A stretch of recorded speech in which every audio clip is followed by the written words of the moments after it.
Hi there everyone, welcome to my channel. So in this video guys, I will teach you on how to solve average grade using Microsoft Excel, a very popular spreadsheet program in the world. Before we start, I would like to say thank you so much to all my viewers, silent viewers, and supporters in my channel. Thank you for watching my videos. If you are new with my channel and then you like this video, please hit the like button.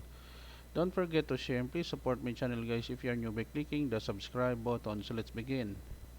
I am here in my Excel program. So let's say we have several grades here. Let's say 98, 82, 87, 81.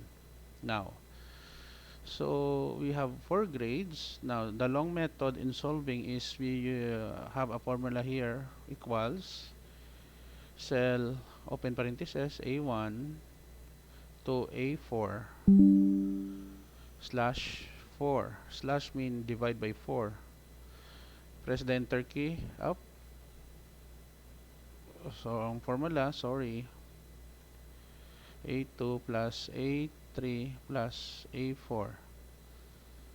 Enter. We have 87. That is the long formula, no? Equals open parenthesis and close A1 plus A2 plus A3 plus A4 divide by 4. Now, the using a function, let us copy the values here. We have here equals average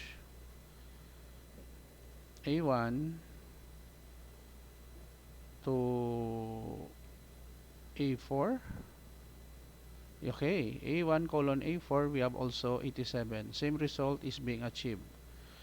Okay, if you have so many cell here, it is applicable to use this function average to solve the average of the grade, no, in Microsoft Excel. Okay guys, so that's it, no? That's easy and simple to use Microsoft Excel, no, in solving the average grade of a student in a class. Thank you so much for watching. I hope that you have learned something new in this video. If you like this video, please hit the like button. Don't forget to share and please support my channel guys by clicking the subscribe button. See you in the next video tutorial guys. This is your friend Jake saying bye bye for now.